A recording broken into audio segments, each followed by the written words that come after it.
Africa's most unusual families.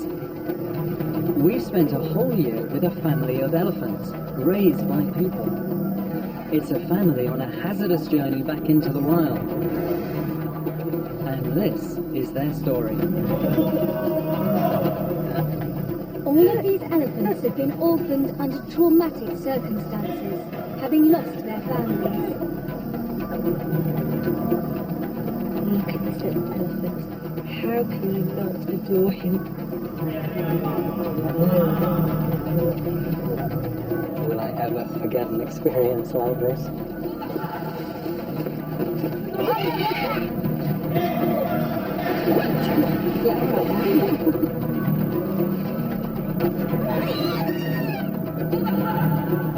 Just had a call that there's a little orphaned elephant that needs rescuing in Sangaroo. But being rescued is just the beginning. This is turning out to be much, much more difficult.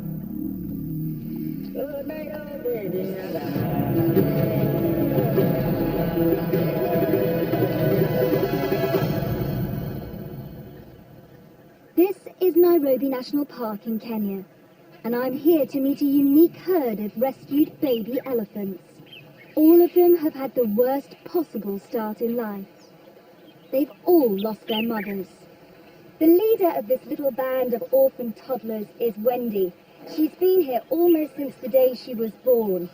She never knew her mother, so everything she knows about being a baby elephant, she's learnt from here. She was only days old and still had her umbilical cord attached when she was found, abandoned after her family fled from people.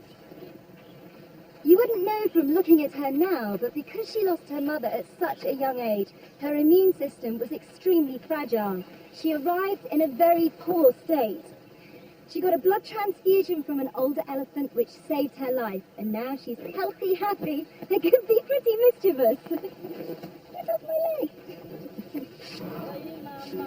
The only reason that Wendy and the others are alive is that they've been brought to an elephant nursery unlike any other.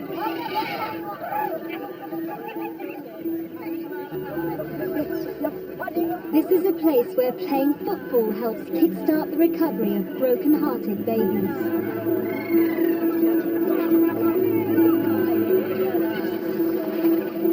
It's a place where bath-time fun mends broken spirits and prepares shy orphans for their return to a life in the wild.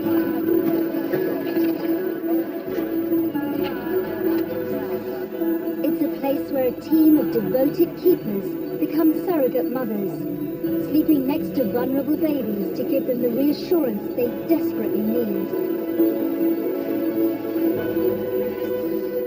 All of these babies owe their lives to the vision of a remarkable woman.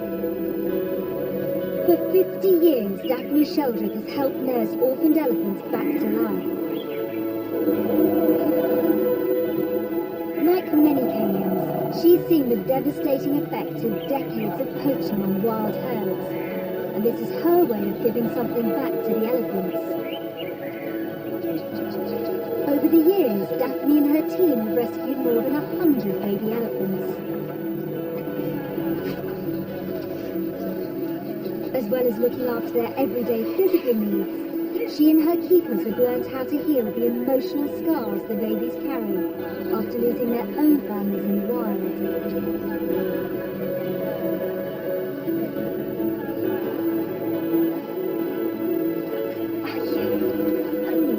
The intensive care and safety of the nursery is just the start of a hazardous journey designed to give baby elephants a second chance for a normal life. But the nursery is not their final destination. The ultimate aim is to get them back into the wild. But first, every one of these babies has to learn what it takes to be a free-living wild elephant. The odds are stacked against them. Only about half of the babies that are rescued survive to see their second birthday. But this is a story of hope. So over the next year, I'll be getting to know some of the orphans here at the nursery in Nairobi to see if these babies can recover from their loss and start to learn the skills they need to live as wild adults. If they make it, they'll graduate to a release site in the wilds of Kenya's biggest national park, where Jonathan is following the second stage of their story.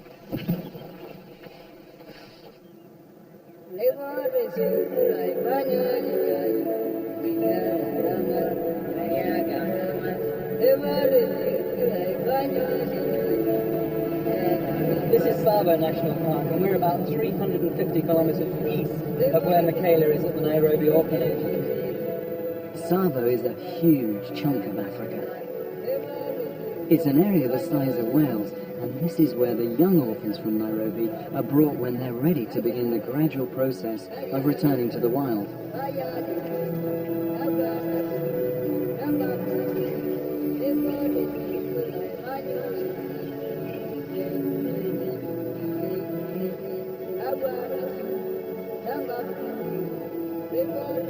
This is perfect elephant country, and it's home to Kenya's largest population of wild elephants.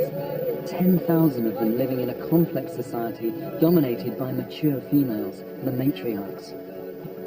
The hope is that ultimately the orphans can one day join them and live a normal life in the African bush. For the orphans, the journey from first being rescued to finally returning to the wild is one of harsh lessons that can take several years to complete. To see what it takes to make it, I've come to meet an orphan that the keepers think is nearing the end of that journey. This is Emily, and she's the matriarch of the orphan herd. She had a really lousy start in life. When she was just 4 weeks old, she fell into a cesspit, and the stench of human waste caused her mother to reject her. In fact, not only did she reject her, she picked her up and tossed her through the air. Luckily for her, she was rescued and taken to the Nairobi nursery. Emily's now 10 and the oldest elephant still being cared for here in Tsavo, but she's at a crossroads in her life. For the moment at least, she's helping 29 other orphans learn the ropes and stay out of trouble. But she's also old enough to leave the security of life with the keepers and the other orphans and start a family of her own, back in the wild. The question is, when? Over the next year, I hope to follow Emily's story and find the answer. First, I need to win her trust, so Emily's keepers are taking me to meet her to see if she likes the look of me. This is crunch time. I can feel my heart beating. Big meeting coming up. Here they come. What a sight. Beautiful. That big elephant in the middle, that must be Emily. They look absolutely amazing. This is my first opportunity to see the Tsavo herd. The first thing you notice is that virtually all of them are the same size, and that's not what you would expect if it was a wild herd. And that's because all of them are orphans, just like the babies at the nursery with Michaela in Nairobi. And they look great. I mean, look at them.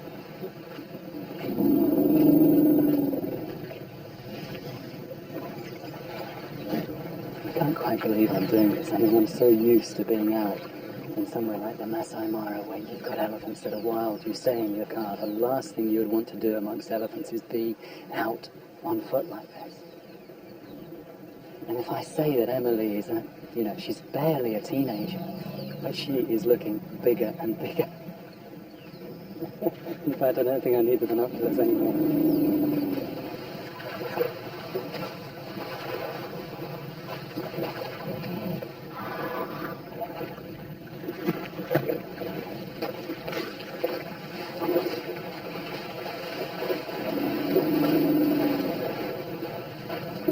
Now, it's really important that Emily accepts me, so at some point I'm hoping that she'll come and introduce herself to me, and then hopefully I'll become one of the herd. Because without her acceptance, I haven't got a chance of really following this story. Whoops. Uh-oh. She is suddenly looking very big.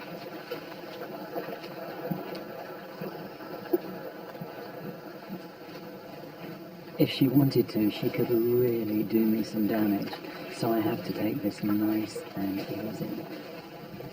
I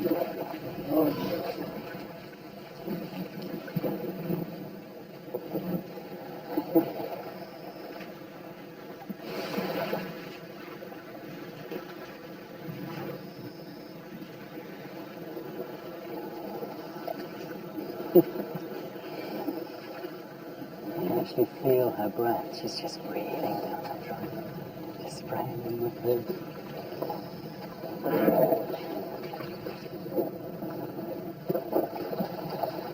Okay, what's her decision?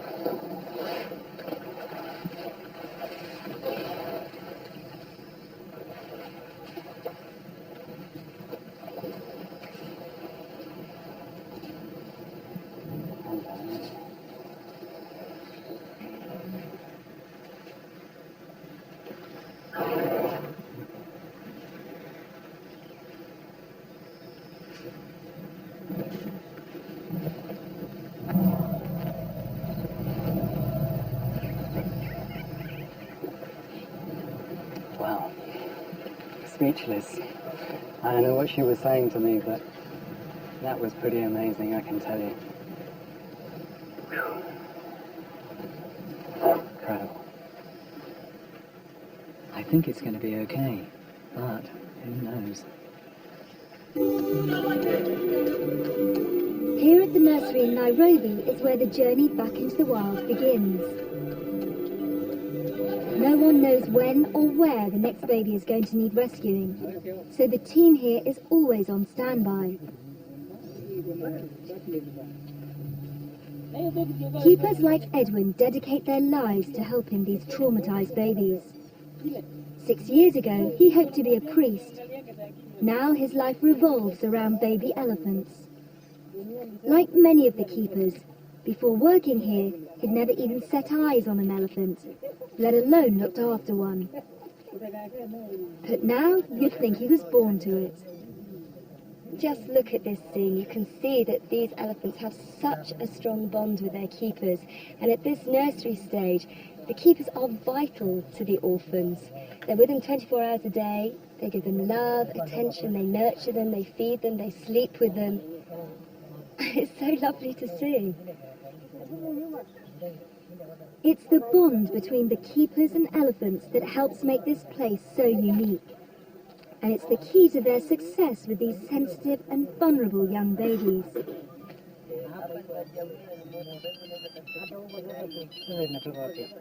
Hello? Yes. Sawa sawa. Tunakuja sasa hivi. We've got a rescue down in Samburu. Guys, tunatakana twende. Abdi, kuja twende na wewe. Sasa wengine hao ndio wengine. Kuja sasa hivi.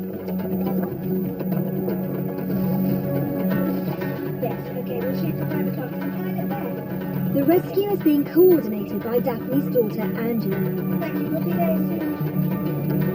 As an emergency flight is being organised, the keepers, led by Edwin, load a truck with essential supplies needed for the rescue and head out to Nairobi's Wilson Airport.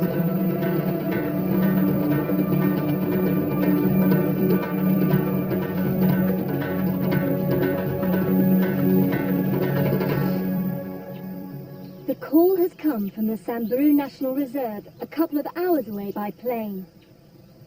What's happened is that a baby elephant has been discovered alone and in trouble. She's lost both her own mother and her entire family group, and is trying to latch on to any other herd she can find. But all she's getting is rejection. At just a few months old, she's still totally dependent on milk. Sunken temples show that she hasn't fed for days and is suffering from severe dehydration.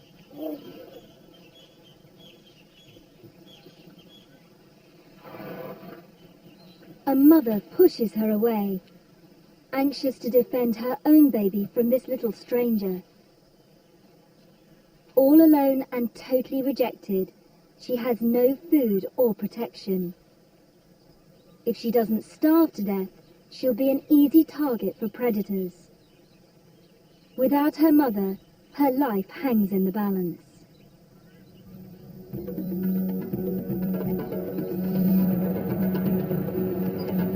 Back in Nairobi, not a second is wasted in getting airborne. But even as they take off, the keepers have no way of knowing if they can get to her in time.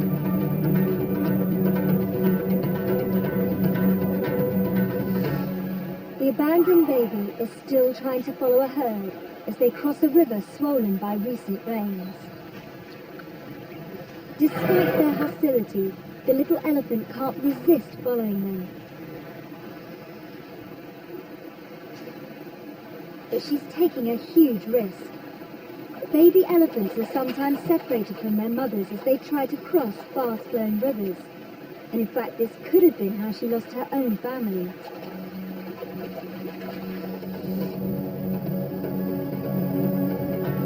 On board the rescue plane with Edwin and the other keepers is a Kenyan Wildlife Services vet.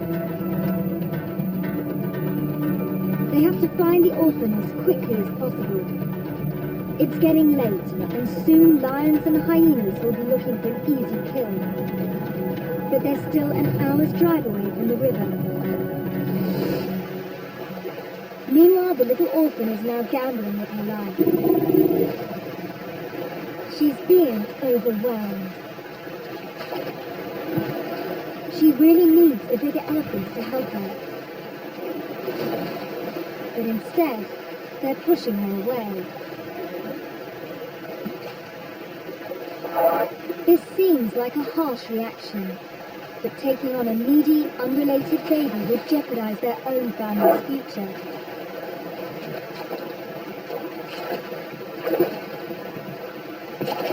With darkness approaching, she's in deep trouble.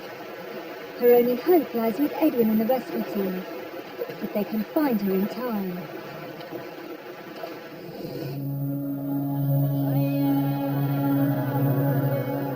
For the babies already at the Nairobi nursery, the chaos of their rescues is behind them, but the trauma lives on. Like all babies, they thrive on routine, and here it helps mend shattered lives. So each day follows a set pattern. When they first arrive, some of the orphans are so distressed after losing their mothers, they simply give up the struggle to live. But friendships formed with the other little ones here can make the difference between life and death. This is where Wendy comes in. The nursery encourages the orphans to live as they should in the wild. So just as a wild herd has its matriarch, the baby herd has its own mini-matriarch, Wendy. She's got a big heart and takes any newcomers under her wing, mothering them until they can gain their confidence. The younger babies look up to her, and Wendy's natural affection helps fill the emotional void left by losing their own mothers. Throughout the day, the elephants move around so that they can graze on different foods.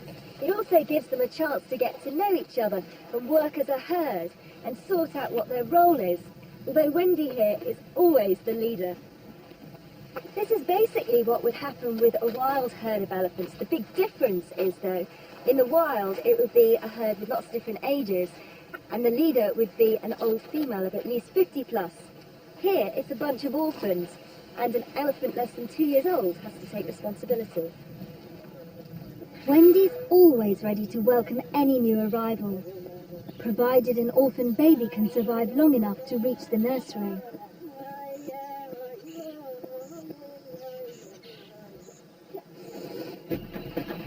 Back in Samburu, things are going from bad to worse.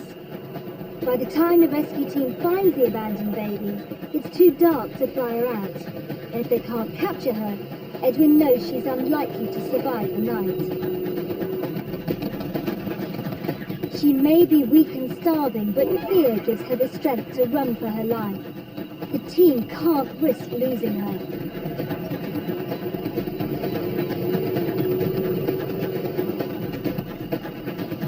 It's the wildlife vet who manages to catch her. She's so scared they need to cover her head with a blanket to calm her down.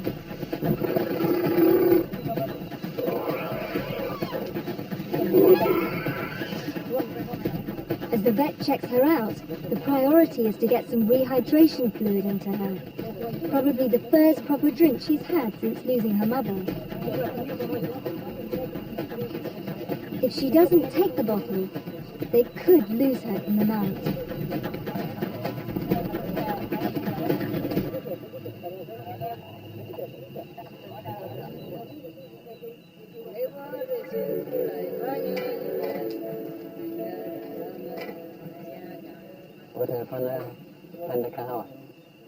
For Emily's herd of older orphans, the routine of daily life in Savo follows a similar pattern to the one they grew up with in the Nairobi nursery.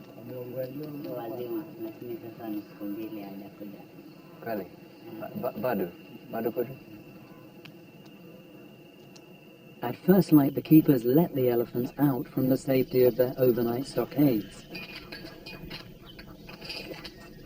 They then take a step back, and Emily takes charge. Elephants live as long as we do and go through the same stages of life at the same time as us. So all these youngsters are really just children. They still need the guidance of an older elephant like Emily.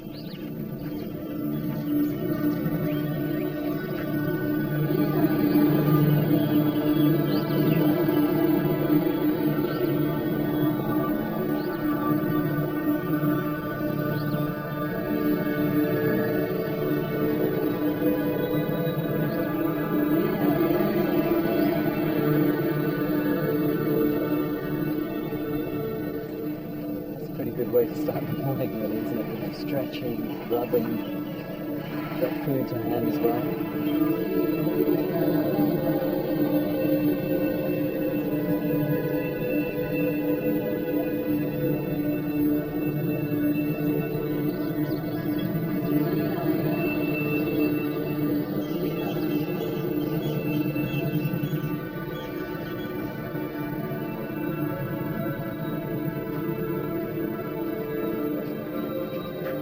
With Emily leading and protecting the orphans, every day spent in the park brings them a step closer to becoming wild elephants again.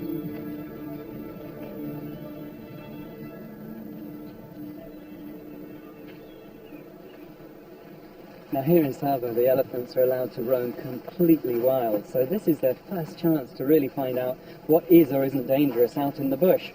The keepers are still here, but they're very much more in the background. Each day is different because there's no knowing who or what they'll meet next. This time it's just the neighbours, a herd of curious giraffe. But in thick stuff like this, the young orphans need to be on their guard.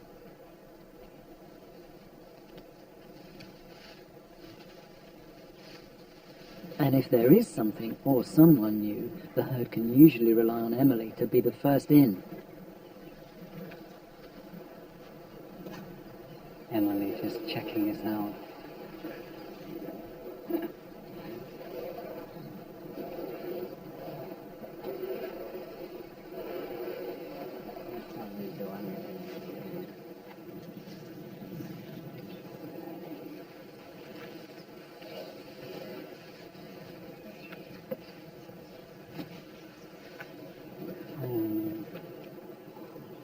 I suppose you could describe this as the equivalent of an elephant handshake.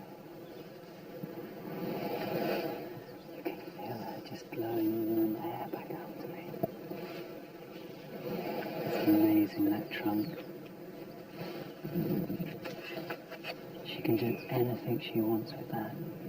And of course, if she wanted to, she could just pick me up and throw me away. But she's so gentle.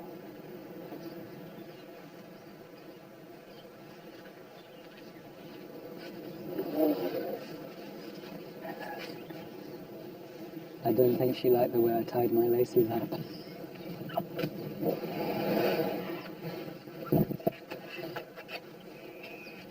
You know, it's wonderful to feel her relaxing enough to allow me to join her herd.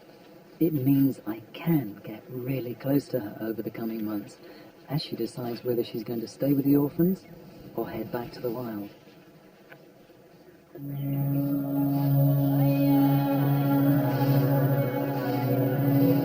In Nairobi, Worried, Daphne and the keepers are waiting for news of the little Samburu baby. You're stressed? Yeah. Okay. Yeah. He is stressed? Everyone fears the worst, but preparations are being made hoping for the best. If she does make it, she'll be desperately hungry. So a unique milk formula pioneered by Daphne is made ready. The keepers try to anticipate her physical needs, but no one knows what state she'll be in emotionally. Back in Samburu, the morning brings good news. The little orphan has survived the night, but now she has to be sedated for her flight to Nairobi. A plane is no place for a traumatized elephant.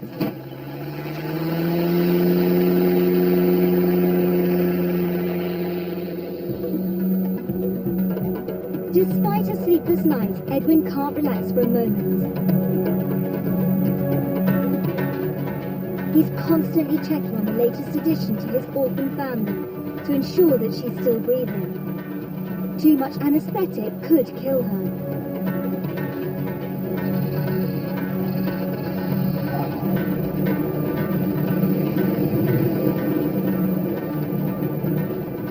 As soon as they touch down, there's a truck from the nursery waiting to take her to her new home.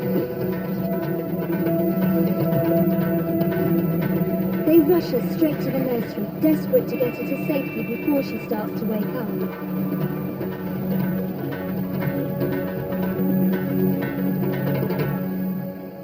As the nursery's newest member arrives, she's welcomed by Daphne. She decides to put her into the stable next to Wendy, hoping that the mini matriarch will be able to comfort and reassure her.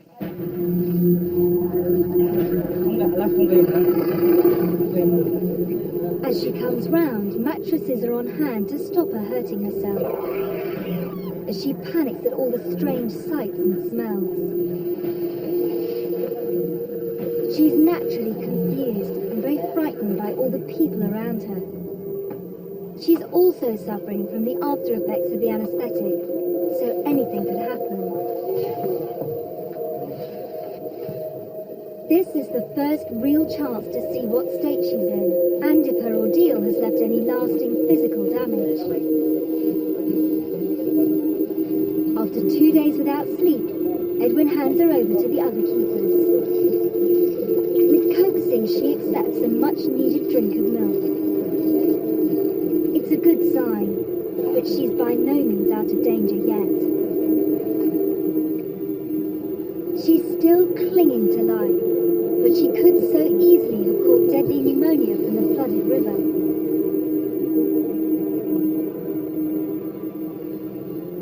The keepers have decided to call her Nasarian, Samburu for lucky one. Only time will tell if that's true. Right now, the only certainty is that the next 24 hours are going to be critical.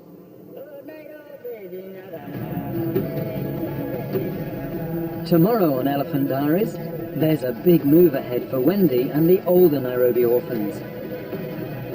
In Savo, how will Emily react when her herd encounters wild elephants?